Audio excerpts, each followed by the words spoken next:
साते भवतु सुप्रीता देवी शिखरवासिनी उग्रेण तपसा लब्धो यया पशुपति पति। बंधुओं, आज प्रातःकाल में कुछ प्रसंग को देख रहा था तो अचानक मेरी दृष्टि वो पाताल खंड जो है पद्म पुराण का, उसमें बहुत कुछ बातें कही गई है। कुछ मैंने कभी संकेत किया था उस विषय में आज पद्म पुराण में सीता का चित्रण किस प्रकार से किया गया है, कैसे राम कथा उसमें है और विशेष रूप से सीता का चित्रण अद्भुत ढंग से उसमें दिया गया है। बंधुओं, मुझे अब पीछे भी मैंने संकेत किया था और मैंने अपने लेख में लिखा भी है, अलग से एक लेख भी है जो पक्षियों का बहुत बड़ा योगदान है।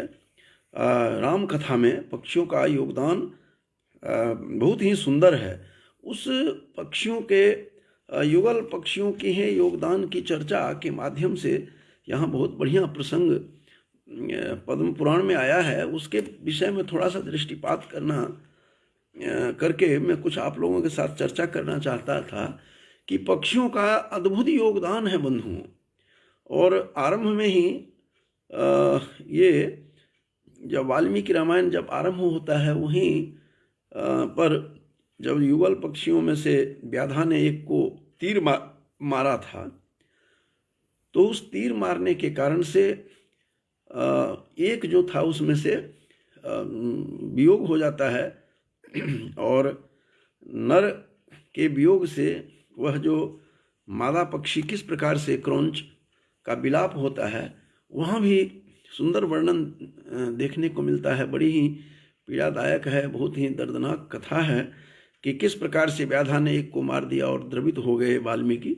जब आता है कि मां निषाद प्रतिष्ठाम तमगमः शाश्वती समाह यत क्रौंच मिथुनादेको मवधीह काम मोहितम। काम मोहितम का अर्थ है कि वह काम से जो मोहित था उस एक को, नर को तुमने, मोहितम शब्द के प्रयोग से नर लिया गया है, तो वहाँ कैसे मादा पक्षी तड़प रही थी। उसी तरह से फिर संपाति और जटायु का वर्णन भी विलक्षण ढंग से है। मैं कभी इस विषय में अलग से चर्चा करूँगा कि रामायण में पक्षियों का क्या योगदान है। और इसी प्रकार से उसी क्रम में यहाँ बंधुओं एक और इसके पद्म पुराण में दो युगल पक्षी, दोनों शुक पक्षी हैं, नर और मादा, उसके माध्यम से सीता का विशद वर्णन प्रस्तुत किया गया है। और विशेष रूप से पाताल खंड जो है उसका, पद्म पुराण का, उसमें बहुत कुछ प्रसंग अद्भुत और चमत्कृत करने वाला प्रसंग हमें दिखाई दिया है। उसी की मैं चर्चा करूंगा कि दो शुक पक्षी आपस में परस्पर वार्ता कर रहे हैं, उसके माध्यम से क्या कुछ पता चलता है। यह कथा उसमें पद्म पुराण में शेष नाग स्वयं वात्स्यायन से यह बात सुना रहे हैं। तो शेष नाग और वात्स्यायन के जो संवाद है, परस्पर संवाद कथा, उसके माध्यम से दो युगल पक्षी आपस में वार्तालाप कर रहे हैं और दोनों सुखी थी दोनों, और दोनों ने ही पैरोट और सी पैरोट दोनों आपस में परस्पर संवाद कर रहे हैं और कहते हैं कि बहुत सुंदर रामायण का पाठ भी सुना रहे हैं। और उसको देखकर सीता, विवाह से पूर्व की कहानी है, अपनी सखियों से कहा कि इसको पकड़ के लाओ, ये दोनों पक्षी बहुत ही अद्भुत है और अद्भुत और सुंदर पक्षी हैं दोनों। और इसके गान तो देखिए, मधुर गान, इतना आकर्षक दोनों का था। राम कथा सुना रहे थे तो दोनों को पकड़ करके लाते हैं और उसमें से जो मादा है सुकी, वो कहानी सुना रही है कि कहते तुम फिर से बताओ कि क्या राम कथा सुना रही हो। तो उसने सारी कहानी सुनाई कि ऐसे ऐसे राम होगा, राम का सौंदर्य ऐसा होगा, राम की इस तरह से रूप इतना सुंदर होगा, इतना आकर्षक होगा, उसकी आँखें कमल के समान कमल नयन हैं होंगे, ऐसे राम जिनकी भुजाएं विशाल भुजाएं और गंभीर रूप उनका होगा, और उनका जो वह रूप होगा और स्थिर होगा हिमालय के समान, और गंगा और सागर के समान गंभीर होगा। इस प्रकार से सारा राम का सौंदर्य, जो अपूर्व सौंदर्य है, जो राम के बारे में बार बार बताया गया है कि अगणित कामदेव को भी के सौंदर्य को फीका करने वाला जो वह स्वरूप प्रदर्शन बता रहा है उसमें, कि राम का जो वह स्वरूप है, भगवान राम के उस स्वरूप का वर्णन जो तुलसी ने भी भूरी भूरी प्रशंसा की है, उनके अद्भुत आकर्षक सौंदर्य की, कि अगणित कामदेव को भी फीका करने वाला उनका रूप था। इस प्रकार से तो ये सुन करके सीता बड़ी आकर्षित होती हैं, और उन्होंने कहा कि तुमने कथा कहाँ सुनी?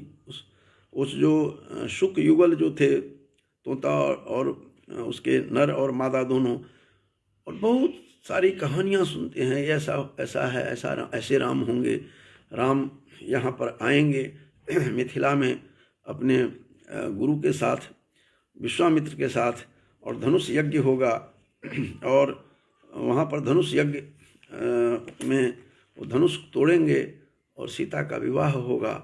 फिर बहुत बात कहने के बाद उस कहते हैं कि सीता तो मैं ही हूँ, मैं ही जनक नंदिनी हूँ, मैं ही शिरध्वज जो हैं उनकी पुत्री मैं ही हूँ, मैं ही सीता हूँ। सारी बातें जब अपनी कथा सुनाते हैं कि मैं ही हूँ, तो उस पद्म पुराण का इतना आकर्षक प्रसंग उसने सुनाया कि वो अचंभित हो जाती हैं सीता, और उनको बहुत अच्छा लगा। और फिर उसके पति ने भी सुनाया, बहुत एक दूसरे जो दोनों गा करके सुनाते हैं, और वह गा करके सुनने का जो राम कथा, कहते तुमने कहाँ सुनी है कथा? कहते हैं हमने तो उनके आश्रम में हम लोग रहते हैं, वाल्मीकि के आश्रम में, और वाल्मीकि के बिना राम कहाँ, राम के बिना वाल्मीकि कथा, राम कथा कहाँ? तो इस प्रकार से कहते हैं हमने तो वहीं पर सुनी है, और बड़े विलक्षण ढंग से वो लिखते हैं, वो जैसे गाते हैं वैसे ही हम सुनते हैं।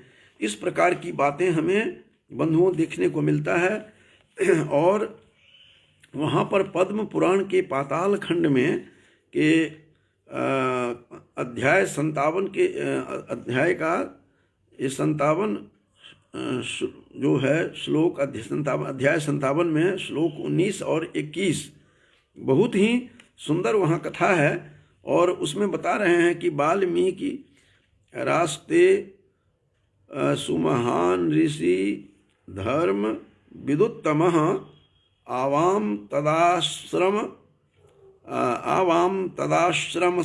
आश्रमस्थाने सर्वदा सुमनोहरे, सुंदर और मनोहर जो हैं उनके आश्रम हैं वाल्मीकि के, उसमें जाकर के हम दोनों, और क्या वहाँ पर क्या सुनते हैं कि सशिष्यान गापयामास भावी रामायणम मुनि, भविष्य में जो रामायण की घटनाएं होंगी उस घटना को पहले ही लिख करके रखे हुए हैं।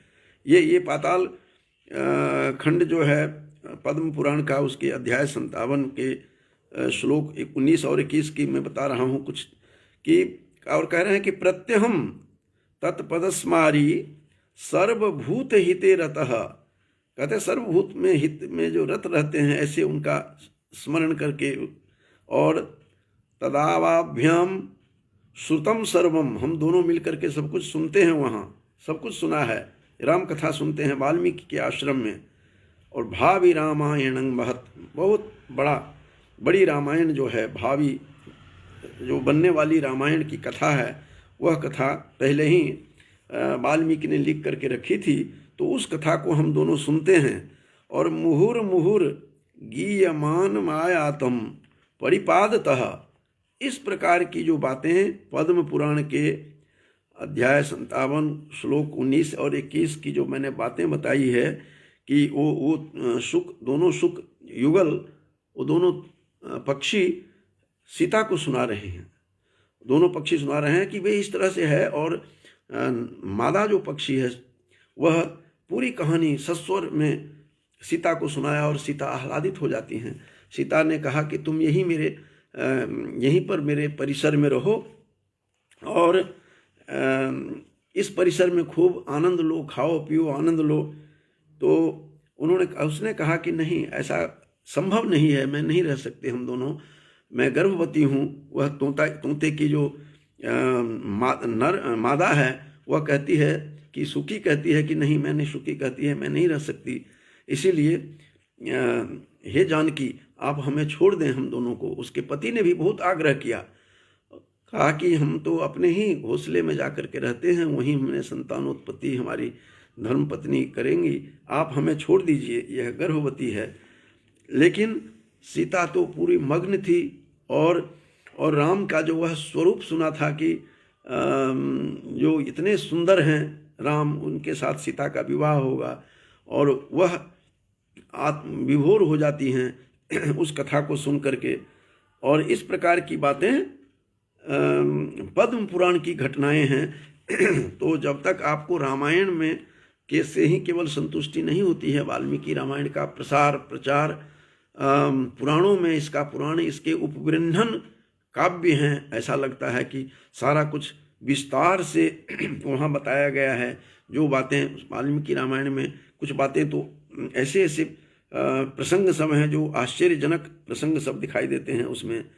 तो फिर सीता ने उसको जाने नहीं दिया और अपने ही उसमें दोनों हाथों से पकड़ करके रखी रही, और जिसके कारण से परिणाम क्या हुआ कि वह गर्भवती थी, उसका दम घुटने लगा और बेहोश हो जाती हैं। और इस प्रकार की अवस्था में आकर वह अपना दम तोड़ देती है वहीं पर।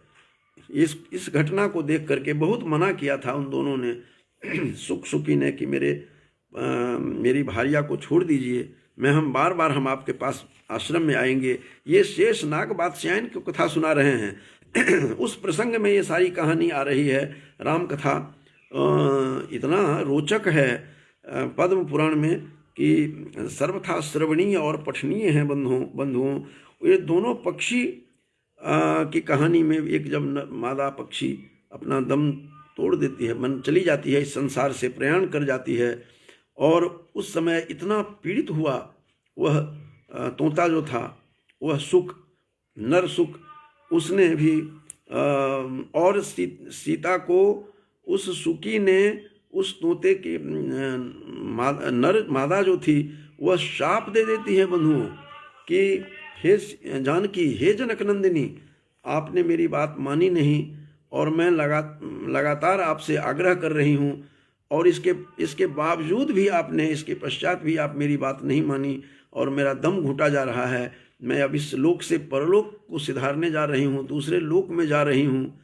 तो ऐसी अवस्था में मैं आपको भी मैं शाप देती हूँ कि जिस अवस्था में मैं यहाँ से प्रयाण करती हूँ, मेरे गर्भ में बच्चा है और आपने मुझे मुक्त नहीं किया, अपने हस्त पंजर में आपने हाथों से जकड़ करके मेरे दम घुट गए। तो उसने शाप दिया था कि तुम भी अपने गर्भ में जब तेरे बच्चे होंगे तो तुम भी अपने पति से, तुम्हारा भी ऐसे ही वियोग होगा। और ये बड़ा ही अचंभित शाप देते हैं, और ये सब देख करके अचंभित हो गए वहाँ। और उसका जो नर था, उस पद्म पुराण की कथा है, पद्म पुराण में राम कथा में जो सीता का संदर्भ है, पद्म पुराण में सीता का चरित्र थोड़ा बता रहा हूँ। और आगे जा करके उसका जो नर था वह सुक, उसने जाह्नवी में और गंगा में जा करके वहाँ पर कूद जाता है और अपनी जान को गंगा में डूब करके वह भी अपनी जीवन लीला समाप्त करता है। और जब वो जीवन लीला समाप्त करता है, जाह्नवी में कूद करके, गंगा की बात आई है, और वहाँ कूदने के बाद उसने कहा कि मैं ही तुम्हारे शाप का कारण बनूंगा, तुम्हारे वियोग का, तुम्हारे पति से जब राम से विवाह होगा, गर्भवती रहेगी। तो नर उस पक्षी ने कहा, शाप दिया कि मैं ही तेरा कारण बनूंगा, उसमें कारण बन करके मैं ही तुम्हारे लिए आऊँगा। और वही धोबी बन करके बंधुओं आता है और पक्षी को शाप किस प्रकार से शाप दिया पाताल पद्म पुराण के पाताल खंड के 57-66 में जो मैं उसको कोट करता हुआ बता रहा हूँ यहाँ पर, वो शाप वचन क्या था उसका नर सुख का। वो कहता है तज्जातम राजकोक्त्यासो निंदिता च वियोगिता रजकस्य च शापेन वियुक्ता सा वनम गता। इस प्रकार से वो वही वियोग होकर के वह वन में चली जाती है। वन में उसको सीता को छोड़ दिया जाता है, गर्भवती थी। इस प्रकार से पद्म पुराण के ये जो प्रसंग हैं वह प्रसंग बहुत ही मार्मिक हैं बंधुओं। और इस प्रकार से वैदेही को अपने लोक रंजन के लिए, लोगों के प्रजाओं के सुख के लिए, प्रजाओं को प्रसन्न करने के लिए, प्रजा न नाराज हो जाए लोकापवाद के कारण, फिर राम भी परित्याग करते हैं। ये बात शेषनाग बादशायन को सुना रहे हैं। उस शेषनाग बादशायन के प्रसंग से ये जानकारी मिलती है कि इस प्रकार की वहाँ पर घटना होती है।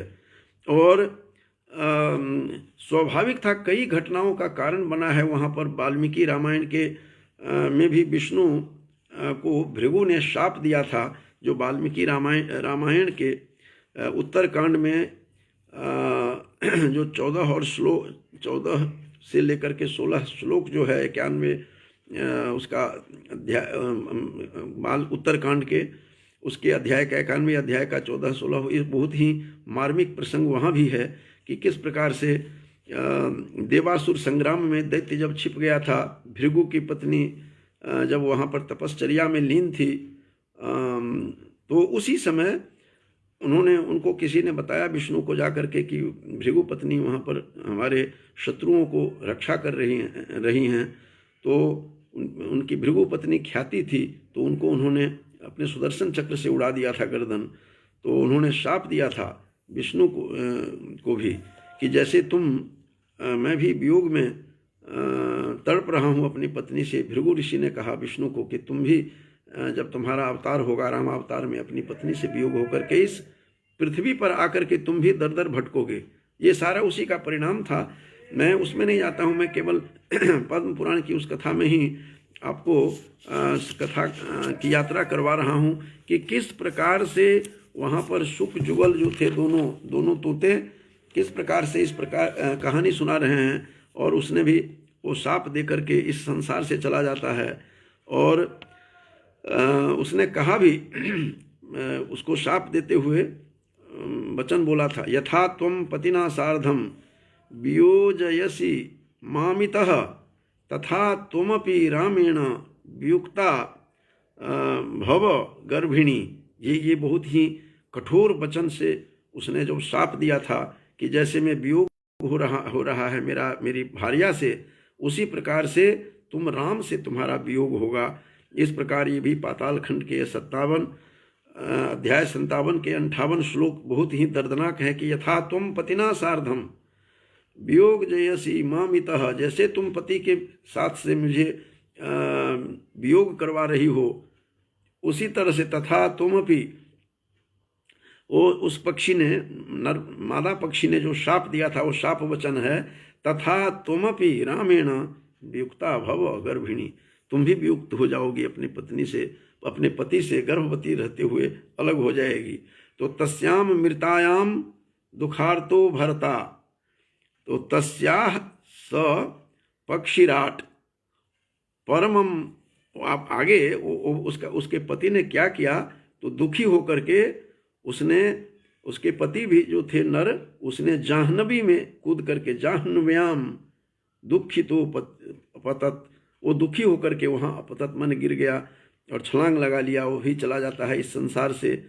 तो इस प्रकार से ये पद्म पुराण के 57 अध्याय जो हैं बहुत ही मार्मिक है। उसमें सारे के सारे प्रसंग जो हैं वो शेषनाग बादशायन से सुना रहे हैं। उस प्रसंग में ये बातें हैं। वहाँ बंधुओं एक बता दूं कि पुराणों का पूरा प्रभाव कालिदास के ऊपर भी पड़ा है। कई बातें तो उस पद्म पुराण में ऐसे मिलते हैं जैसे रघुवंश की कथाओं से और मिलती है, कथा मिलती जुलती है। और खास विशेष रूप से कालिदास और तुलसी तो पूरे के पूरे पुराणों से प्रभावित हैं। तुलसी तो अपना साक्ष्य भी दे रहे हैं, अपनी बिब्लियोग्राफी बता रहे हैं, अपना ग्रंथ सूची भी आरंभ में ही कह रहे हैं कि नाना पुराण निगमागम सम्मतम यत रामायणे निगदितम क्वचिदन्यतोपि। उन्होंने स्वयं घोषणा भी करते हैं कि मैंने नाना पुराणों का उद्धरण लिया है। तुलसी रामायण में तुलसी स्वयं स्वीकार कर रहे हैं। ऐसे ही कालिदास तो मुख्य रूप से थे ही प्रभावित। और इसके बाद आगे की कहानी भी बढ़ती है उस पद्म पुराण में, और उसको सुना रहे हैं, वात्स्यायन को सुना रहे हैं। शेषनाग जो बाद में लक्ष्मण बन करके आते हैं, और वही शेषनाग पूरी कथा सुनाते हैं कि आगे क्या हुआ कि राम अवतार में राम जब आए, विवाह हुआ, वन से आए, वहाँ से रावण पर को मार करके लंका पर विजय की प्राप्ति की। विजय प्राप्त करने के बाद जब वो लौटते हैं तो फिर लोकापवाद, वही जो उसका सुकी का जो पति था, तोता जो था, उसने जो शाप दिया देते हुए कहा कि जो मैं ही तुम्हारा कारण बनूंगा, वही कारण बन करके वो रजक बन करके आता है, धोबी बन करके, और उसी ने जा करके उनको वहाँ सारी कथा सुनाई। और बंधुओं, ये साथ यहीं पर बता दूं कि आगे फिर गर्ग संहिता के मथुरा खंड में, गर्ग संहिता में इसका प्रसंग आया है कि आखिर वो जो रजक बन करके आया था, धोबी बन करके आया था, लोकापवाद फैलाया था, अपनी पत्नी को कह रहा था कि तुम घर से निकाल दूंगा, और निकालता है जैसे मैं राम नहीं हूँ कि राम की तरह मैं ऐसा रहूँगा। ये कथा प्रसंग ये उसमें पद्म पुराण में जिस तरह की कथा है, ऐसे बंधुओं भागवत पुराण के नवम स्कंध में भी दर्शन कर सकते हैं, वहाँ भी हमें देखने को मिलता है। और इस प्रकार से मैं राम नहीं हूँ, धोबी कहता है कि मैं सहन कर लूँगा, और पराये घर से, परगृह से जो आई हुई सीता का सहर्ष स्वीकार किया है, मैं ऐसा नहीं हूँ। और इस तरह से धोबी की कथन है, धोबी का कथन, ये कथन उन्होंने पूर्व में ही शाप वचन में कहा था, और शाप वचन फलमान होता है, और आगे उस धोबी का उद्धार नहीं होता है, बहुत पीड़ित होता है वो। ये भृगु संहिता में आया है इसका प्रसंग। भृगु संहिता के मथुरा खंड के 10:4-8 में इसका दर्शन कर सकते हैं। उसमें पूरा का पूरा दिया हुआ है कि किस प्रकार से उसका उद्धार किया है। फिर उसमें गर्ग संहिता के आधार पर भगवान कृष्ण ने उसकी मुक्ति दिलाई है मार करके, उस रजक की, उस धोबी की। और बहुत पीड़ित था, बहुत प्रार्थना की कि मैंने बहुत गलत किया, अन्याय किया, सीता जैसी सच्चरित्र के साथ मैंने ऐसा किया, राम को स्वयं पता है। और इस प्रकार की कहानी दोनों, विशेष रूप से सीतोपनिषद जो है, एक सीता उपनिषद है, इस पर अलग से विचार, एक दिन अलग व्याख्यान दूंगा कि सीतोपनिषद में भी प्रसंग आया है कि ये दोनों एक ही थे। ये ब्रह्म और ब्रह्म की शक्ति, ये माया, ये दोनों अलग नहीं है, पृथक नहीं हो सकते कभी, और दोनों एक ही तत्व हैं। तो इस प्रकार से फिर राम ने वहाँ पर सीता का परित्याग किया। ये कथा भी इसमें बड़ा रोचक है पद्म पुराण में। और कहते हैं उसमें वात्स्यायन को शेष सुनाते हैं, शेषनाग, कि राम ने कहा अपने अनुज को, छोटे अनुज को सबसे पहले कहा कि सीता को के बारे में ऐसा ऐसा सुना है और लोकापवाद चल रहा है, तुम ऐसा करो, सीता को वाल्मीकि आश्रम के पास तुम वहाँ जा कर के छोड़ करके आओ। यह कथा सुनते ही, इस बात को सुनकर वो बेहोश हो जाते हैं। ये सारी कहानी जब सुनते हैं कि इस तोते की कहानी थी, इस तरह से संवाद था, तो शत्रुघ्न जो हैं वो बिल्कुल बेहोश हो जाते हैं, मूर्छावस्था में पड़े रहते हैं। फिर लक्ष्मण को बुलाते हैं। लक्ष्मण ने कहा ये क्या है, किस लिए मूर्छित है। फिर राम ने कहानी सुनाई कि इस प्रकार से ऐसा ऐसा लोकापवाद है, हमें भेजना पड़ेगा। तो ये भी परेशान होते हैं, और किस प्रकार से वहाँ पर कैसी कैसी स्थिति आई। अंत में ये भी प्रसंग है जो रघुवंश के में जो प्रसंग है कि लक्ष्मण को कहा कि तुम छोड़ आओ जानकी को वन में, और उसको वन में छोड़ करके आ जाओ। तो वहाँ भी वो प्रसंग चला है कि मैं तो बड़े भैया की बात मान भी नहीं सकता हूँ, और नहीं मानूँ तो रह भी नहीं सकता। फिर वहाँ उदाहरण देता है कि जैसे परशुराम ने अपने पिता के वचन का पालन किया और अपनी माँ का गर्दन उतार दिया था, माता रेणुका का, और फिर प्रसन्न करके पिताजी को कहा कि मेरी माँ को जीवित कर दीजिए। और लेकिन पितृ आज्ञा का परिपालन में कहीं भी पीछे नहीं हटे जैसे परशुराम, उसी तरह मुझे भी नहीं हटना चाहिए। ये बात वो स्वयं वहाँ पर कर रहे हैं और इस प्रकार की बातें करते हुए वहाँ दिखाई देते हैं। तो इस प्रकार की कथा रघुवंश में भी यथावत दिखाई दिया है, जो हमें पद्म पुराण में दिखाई देता है। और वहाँ पर जा करके परशुराम की कथा सुनाते हैं और इस सुनाक परशुराम की कथा याद करके लक्ष्मण कहते हैं मुझे भी कोई मैं भी पितृ आज्ञा की तरह जैसे उन्होंने पालन किया पितृ आज्ञा का, तो मैं भी भ्रातृ आज्ञा का पालन करूँगा। और ये अविचारणीय होता है, अग्रज की आज्ञा जो है, गुरु की आज्ञा अविचारणीय होते हैं। तो इस प्रकार की अविचारणीय बात कह करके उन्होंने शत्रुघ्न तो नहीं गए, मूर्छा हो गया उनको, फिर लक्ष्मण जाते हैं, फिर जंगल में छोड़ आते हैं और बड़ी प्रसन्न होती हैं वो जाते हुए सीता। जो उन्होंने कहा कि अच्छा मैं वहाँ आश्रम में रहूँगी मुनियों के साथ और मुनि कन्याओं के साथ, मुझे बड़ा आनंद होगा, बड़ी प्रसन्नता होती है। लेकिन लक्ष्मण ने उनको कुछ नहीं बताया कि क्या हुआ है। फिर लक्ष्मण लेकर के वन में जब छोड़ते हैं तो वहाँ पर कहते हैं तुम जा कहाँ रहे हो। पहले तो उसने सीता ने कहा पद्म पुराण के आधार पर कि तुम परिहास कर रहे हो वत्स लक्ष्मण, तुम परिहास कर रहे हो, तुम मजाक कर रहे हो, ये सत्य नहीं हो सकता। राम के हृदय से मैं हट नहीं सकती, राम मुझे छोड़ नहीं सकते, राम परित्याग नहीं कर सकते। राम के हृदय को जाने हम, राम हृदयम, मैं राम के हृदय को अच्छी तरह से समझती हूँ। लेकिन बाद में जब देखा कि वन में जा कर के मजाक परिहास करता होगा वत्स लक्ष्मण, जब देखा कि आंखों से ओझल होने लगा लक्ष्मण, तो फिर बेहोश, एक तो मूर्छा आया। पहले तो लक्ष्मण ने उसको अपने आंचल, उसमें आया है पद्म पुराण में कि अपने वस्त्र से आंचल से उनको हिला करके उनको जागृत किया। उसके बाद जब वो गए तब उनको लग गया सीता को कि अब ये छोड़ करके चले गए हैं। और इस प्रकार की बातें सुन करके फिर चिल्लाती हैं, फिर बेहोश हो जाती हैं।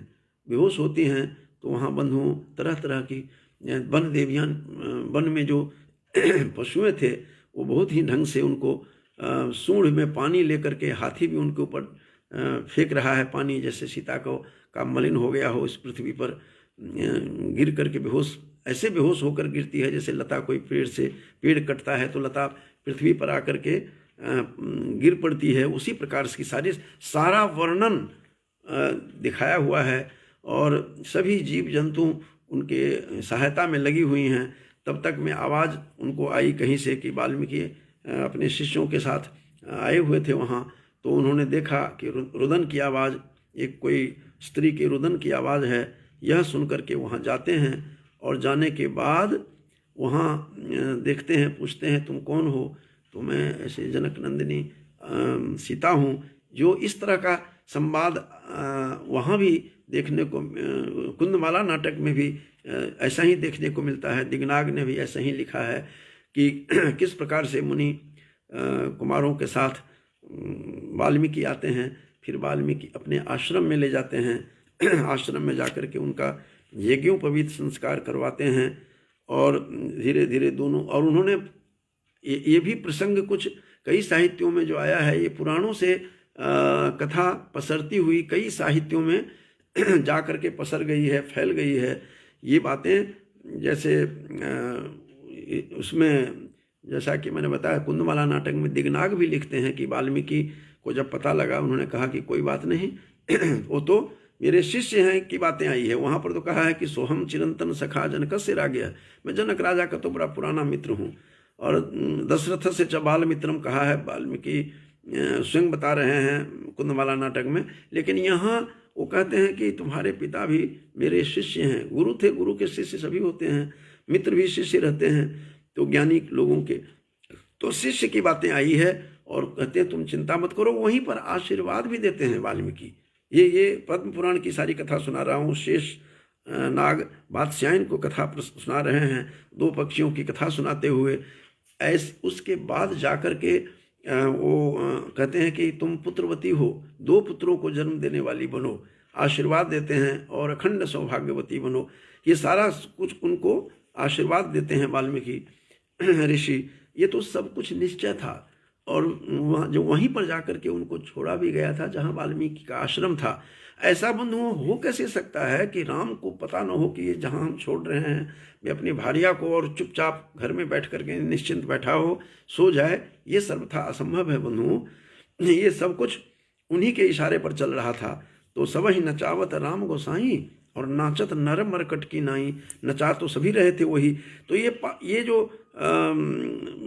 पद्म पुराण की जो ये कथा है, राम कथा और सीता का जो चरित्र चित्रण, फिर सीता और यहाँ भी सुमंत्र की चर्चा आई है। सुमंत्र एक ऐसे 8 मंत्रियों में दशरथ के परम प्रिय और सबसे कम उम्र वाले थे और सबसे नज़दीक थे। यहाँ ये पीड़ा उन्होंने भी झेली है, सीता को वन में छोड़ने के समय जो पीड़ा थी, ये प्रसंग वहाँ भी आया है। जबकि वाल्मीकि रामायण में सुमंत्र को सब पता था।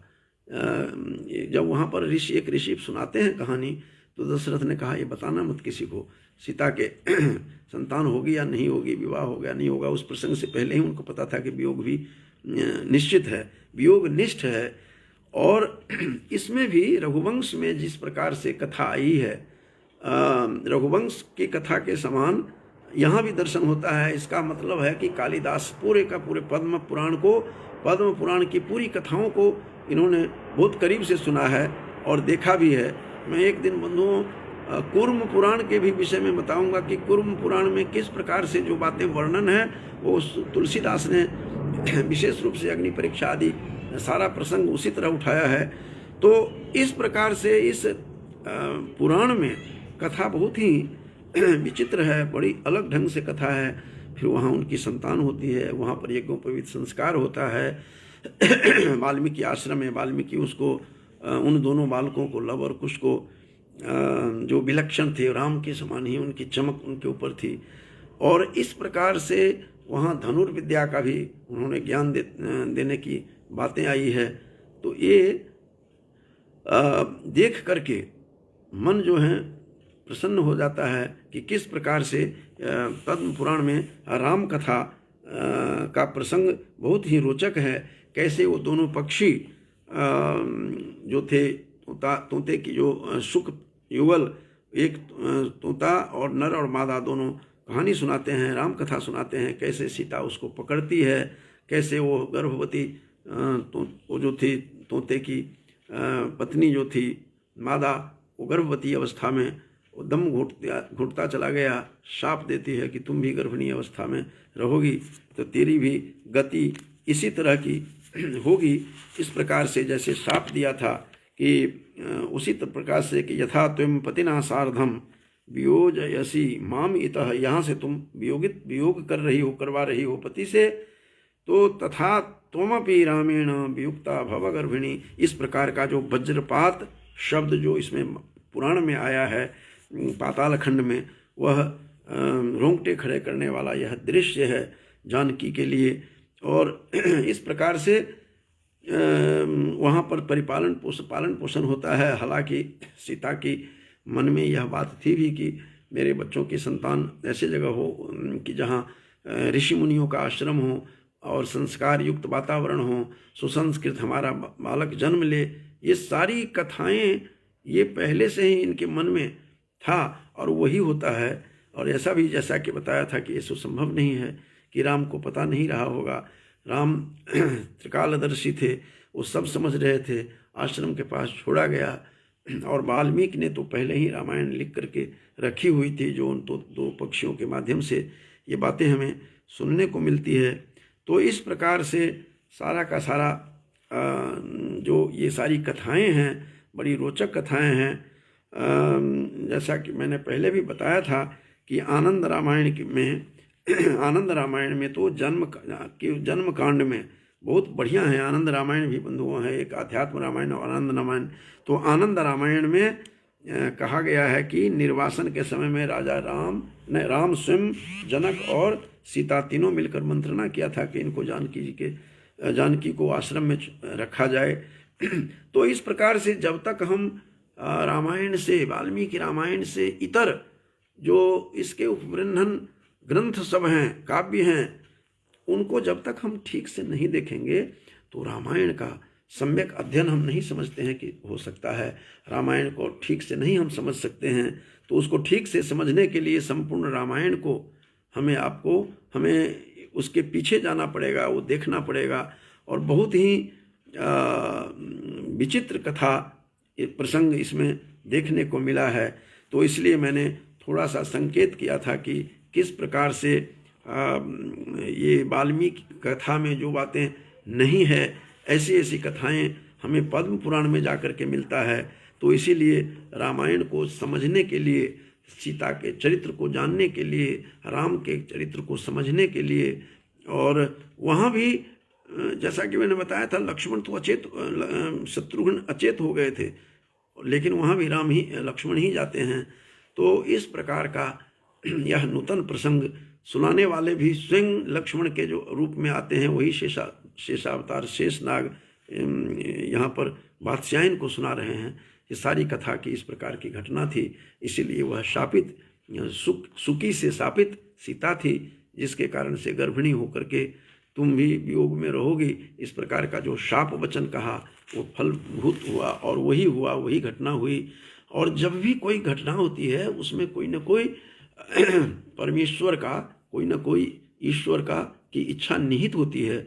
ईश्वर की भी इच्छा यही थी कि उनके साथ ऐसा ही हो, और उसी प्रकार से ऐसा किया गया।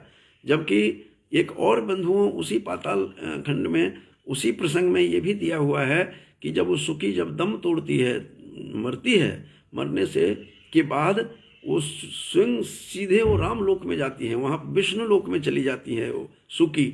इसका मतलब साफ साफ संकेत है पद्म पुराण में कि ये सर्व कुछ पूर्व से ही निर्धारित था, पूर्व निश्चित था। और उस सुकी को जो शाप दे रही है, और उसका सब कुछ दोषोपि गुणायते, वही दोष जो है कभी कभी गुण बन जाता है, और शाप दे करके गर्भिणी अवस्था में वो वियोग होती है। और वहाँ भी कहा है, जैसे रघुवंश में बंधुओं बताया था पीछे कि रघुवंश में जैसे सीता कहती है कि मैं घोर तप करूँगी और घोर तप करके फिर उसी पति को प्राप्त करूँगी, लेकिन वहाँ पर और ऐसा नहीं होगा कि तुम्हें वह भरता न च विप्रयोग, भरता मेरा वही होगा, रघुवंश में कालिदास कहते हैं। और सारा पद्म पुराण से ही उन्होंने सारी छाया ली है, वहीं से उस कथा को उठाए हैं, और बड़ी खूबसूरती से कवि कुलगुरु कालिदास तो गजब के थे कवि, उस जैसे कवि जैसे हो नहीं सकते। तो उपमा कालिदास से, उनकी उपमा भी निराली थी। तो इस प्रकार से सारा का सारा प्रसंग हमें रघुवंश में जो 14वें सर्ग में जो रघुवंश का हमें दर्शन होता है, वो सारा पाताल खंड में इसके पद्म पुराण में दिखाई देता है। तो इस प्रकार की कथाएं हमें, जब तक हम बंधुओं रामायण से इतर काव्यों को नहीं दर्शन करेंगे, और तब तक हमें समझ नहीं आता है कि ये क्या है। तो इसको समझने के लिए बहुत ज़रूरी है, मैं अलग अलग छोटे छोटे कथाओं के माध्यम से मैं इसी तरह से रूबरू होता रहूँगा। और पद्म पुराण के बारे में भी मैं बताऊंगा कि कूर्म पुराण के में भी किस प्रकार से जो राम कथा है, जो सीता के कुछ प्रसंग है जो किस प्रकार तुलसी से मिलता जुलता है, तो उस प्रसंग को वहाँ भी मैं कभी लेकर उठाऊंगा। और इसी प्रकार से जो गीतावली है उसमें क्यों परित्याग किया राम ने, ये तुलसी बाबा ने रामायण में नहीं कह करके गीतावली में कुछ प्रसंग को उठाया है। तो किसी दिन में संक्षेप में ही केवल उसी को छोटे छोटे अंशों को लेकर के आपके सामने प्रस्तुत होता रहूँगा। और यहाँ बहुत सारे श्रोता थे मेरा परम प्रिय अंकित, जो बहुत वर्षों तक मेरे साथ रहा, वो भी यहाँ पर देख रहा है, उसको भी शुभकामना देता हूँ। मनदीप जी हैं, और मेरा अहमद जी भी सुन रहे हैं, राहुल भारद्वाज जी हैं, और हमारे डॉक्टर बिहारी लाल पटेल उड़ीसा से भी इससे जुड़े हुए हैं, हमारे सहपाठी हैं और बड़े ज्ञानी हैं डॉक्टर बिहारी लाल पटेल जी, वो भी श्रवण कर रहे हैं। गांव से हमारे रविंद्र जी भी दिखाई दे रहे हैं, रविंद्र झा, तो और वरुण झा भी दिखाई दे रहे हैं। तो इस प्रकार से भारतवर्ष में विविध भागों से लोग जुड़े हुए हैं। उन सभी जुड़े हुए लोगों को मैं बहुत बहुत शुभकामनाएं देता हूं। आज मैंने सीता का चित्रण, सीता का जो है चरित्र किस प्रकार से वर्णित है, क्यों शापित हुई, किसने शाप दिया, किस पक्षी ने क्यों शाप दिया, ये सारी कथा मैंने संक्षेप में पद्म पुराण की बताई है। मैं आजकल कुछ न कुछ अध्ययन करता रहता हूँ सेवा निवृत्ति के बाद, तो इस बहाने से मैं आप लोगों के सामने कुछ न कुछ सुनाता हूँ। आगे मैं फिर कुछ नए नूतन प्रसंग को लेकर के आप लोगों के सामने मैं उपस्थित होऊंगा। सबको शुभकामना देते हुए सीताया पतये नमः। और उस जानकी को, जनक नंदिनी सीता को प्रणाम करते हुए मैं अपनी वाणी को विराम देता हूँ। जय श्री राम।